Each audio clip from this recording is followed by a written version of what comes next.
Hey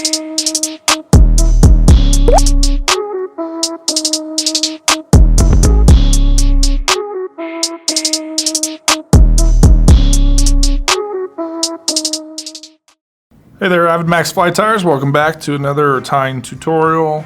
Brady there with you once more. Today we're going to tie a Henry's fork salmon fly. So a nice bullet head fly, great for when those salmon hatches come around, Salmonfly hatches. So we'll start out with our hook. Today's hook is a Tiemco. This is a nice caddis dropper stonefly hook. It's the TMC 2312. in a size 6. So a nice big bug and just an awesome dry fly. Everybody looks forward to when these come around because you get to throw big flies to big fish that are ready to feast. And we're starting out today with a uni thread. This is the 6/0 rust orange. I'm going to throw that down and walk it on back to our barb, where we'll tie in our tail. So our tail today is going to be a little bit of deer hair, the black dyed deer hair.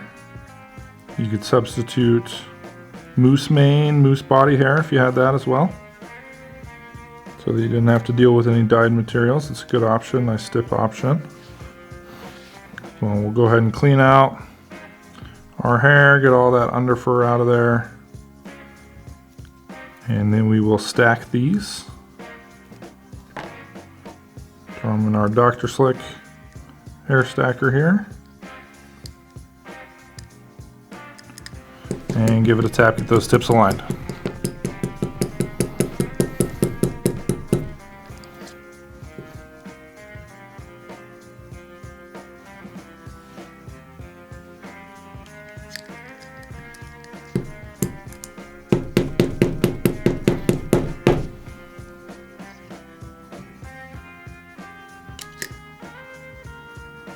There we are. I'll go ahead and trim those short, get them ready for tie-in, and I like to do them the length of that hook point there for this pattern. So we'll measure that out, position our hair, and get that locked into place. Nice and easy like. And then I'll use the rest of this hair to build up some bulk for this body.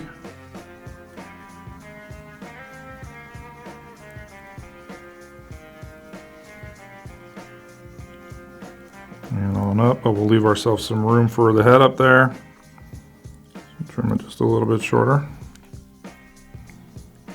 Gonna need some nice bare shank to do our bullet head once we get to that point, so we'll leave ourselves some room.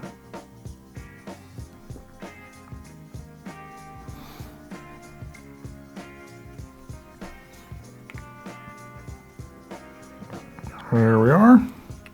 So then we're going to walk on back and we're going to tie our hackle in next. So we're going to palmer that from the back towards the front. And for this size, it does not matter. Just going to go ahead and grab really any old, and I tend to use a bigger size just because less often I'm using those unless you're doing a woolly bugger. Most of the time I'm using these smaller brown hackle feathers, so I'll use a bigger one for this. And we'll tie that in on the rear. Go ahead and prep it out. Get some nice bare stem to tie in. And throw that down. The hackle length doesn't matter because we're going to actually end up trimming it. Something you don't see often on dry flies, but this pattern does call for it. So we'll X-wrap that on and then we'll secure that stem in place. Make sure that's not going to come loose on us. And then we can dub our body. And this is a fairly new dubbing for us here at AvidMax. It's a Semperfly Copic dubbing. I think that's how you pronounce it. It's a great dry fly dubbing. I've used it a little bit so far. It's super buoyant. Dubs nice and tight. Doesn't allow too much saturation for when you're fishing. And this rust brown color works great on a salmon fly. So I'm going to dub it up nice and heavy here. Real short fibers twist in real nicely. And we'll dub ourselves a nice, consistent body.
Okay, so now that we got our dubbing in place, we'll go ahead and give ourselves a whip finish and bring our hackle on up and around. So we're just gonna palmer this forward with some nice wraps. I'm gonna trim just a little bit more so that rear piece doesn't flare backwards on me. Get it to come out 90 degrees, real nice. One wrap there and on forward, there we go. So just open spacing, trying to stay nice and consistent as you do. Got my rotary hackle pliers here to finish the work.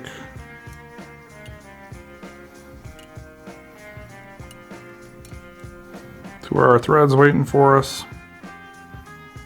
And then we can capture that out.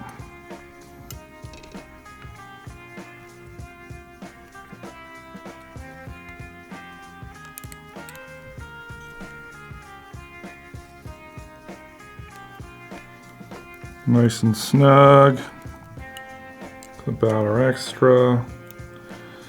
And then we're gonna hack up our hackle. We're gonna just go ahead and attack it. So trim it on down. Start slow, you don't wanna cut too much off. If you don't cut enough, you can always go back, but if you cut too much, then you're in trouble. But we'll trim it on down. Well below the bar, or well below that hook point,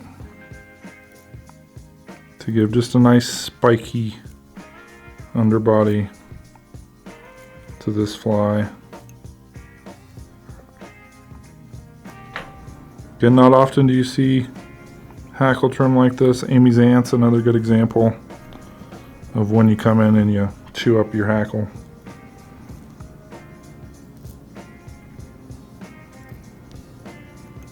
But gets rid of the hassle of having to measure it out. That's kind of nice. And then just gives that nice look that you're going for.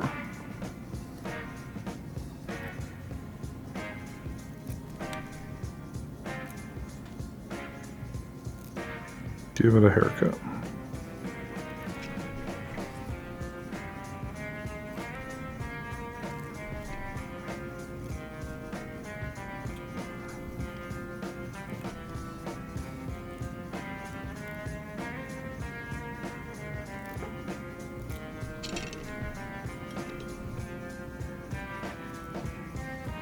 Alright, so we'll call that good. And I'm actually going to trim it at an angle up front here because that'll help our hair wing lay down the way that we want it to. For that, we're going to use some bleached elk hair. Do deer hair as well. And not quite as much if you think of like a stimulator. Similar amount to that. Less than a pencil thickness of this. So slightly thinner wing, but If you wanted to, you can make it a nice big full wing too. There's nothing against that. So we'll put it down in our big hair stacker here, get the tips aligned. And then prepare it for tie-in. We'll make sure we got all that underfur out of there. My hands are nice and waxed up, so it tends to pull out that soft fur, but you can come in with your brush, get it all out of there. And then we'll go ahead and measure this out. And I like to go like halfway down that tail, all the way down, somewhere within that range. So we'll kind of measure it, and then I'm going to come in and trim it all together. And then we'll tie it down.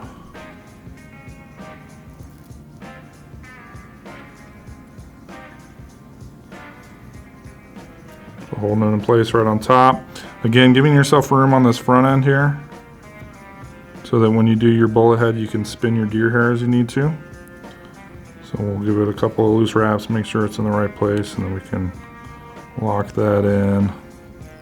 And again, just like a stimulator, we're going to cover up all those butt ends and just make sure we're nice and secure. So I'm biting in pretty tight towards the back there so that that's not going to come loose on us.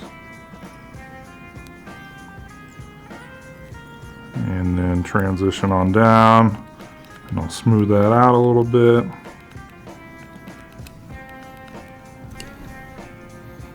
And then we'll go on to the bullet head, which is a fun thing to do. It can be a little challenging,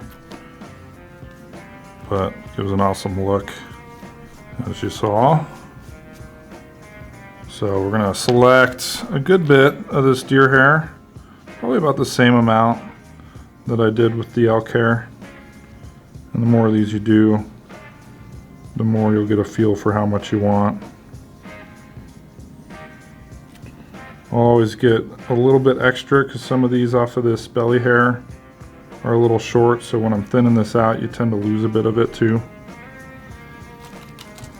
We'll use that dubbing brush again, clean it out.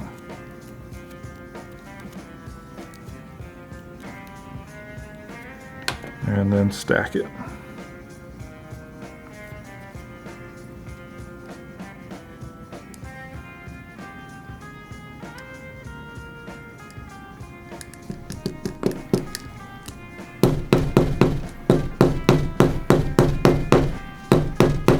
Sometimes I'll stack this twice too. Make sure that I got all similar lengths, maybe trim out the butts. Stack it again.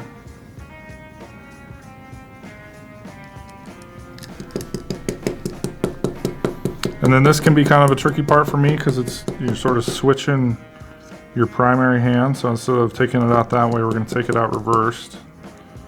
So we'll take it, make sure we keep our tips aligned, grab it with our right hand or your reverse hand if you're a left-hand tire. And then we're going to measure it here. And for this, I like it to be, if you do right about the length of the body, that tends to be about halfway up the wing, which is sort of what you want when you go ahead and wrap this on over. So pretty crucial point here. And so I'm going to switch hands and trim that down. And then we'll double check it. I need to go just a little bit more even.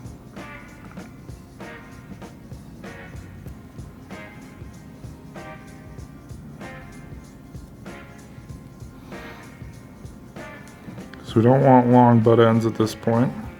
We're going to take it up and hold it in place right on top. And then we're going to spin it. So we'll do 2 loose wraps right behind the eye there. And then pull down and we'll let it go as we do, and then sort of snug it down, get it to spin.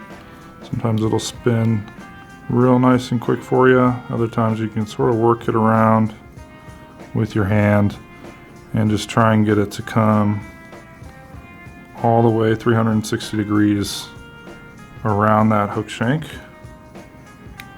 And we'll snug it down and cover up all the butt ends here. And I'm going to trim those just a little bit more.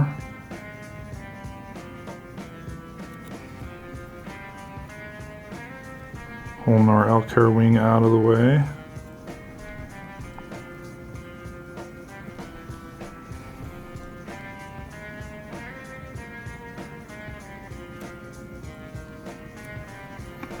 Before I go back up on it. So this is going to build a little bit of bulk for your bullet head underneath there.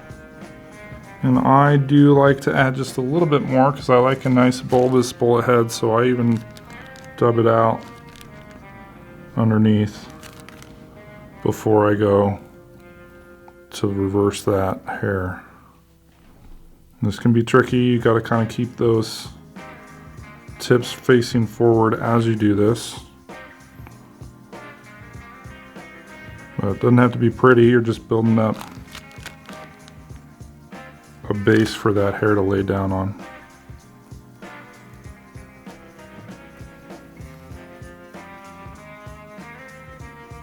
There's a nice smooth transition too.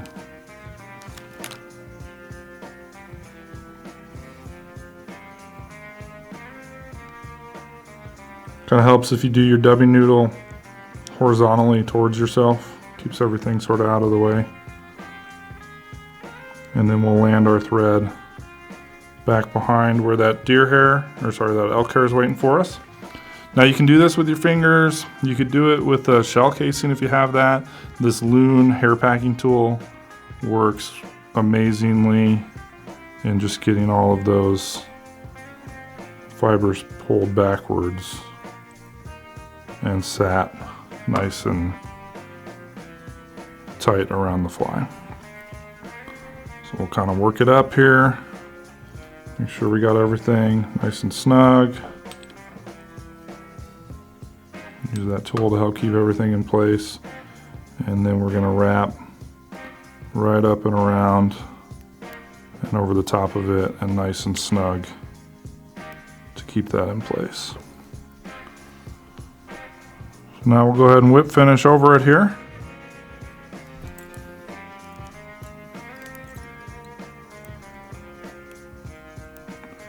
And then we're going to trim just a little bit of that hair.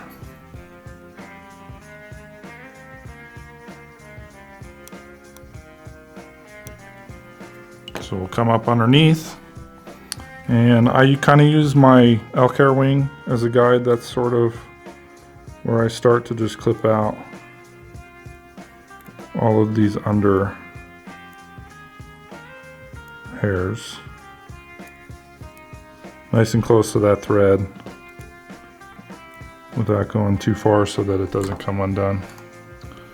Use those scissors I've had for a long time. Let's get my nice new ones out here.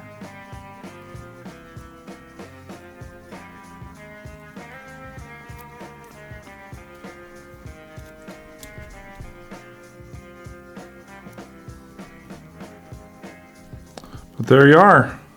That's the Henry's Fork salmon fly. Cool bullet head dry fly developed on the famous dry fly fishery of the Henry's Fork River. Good one to have in your box.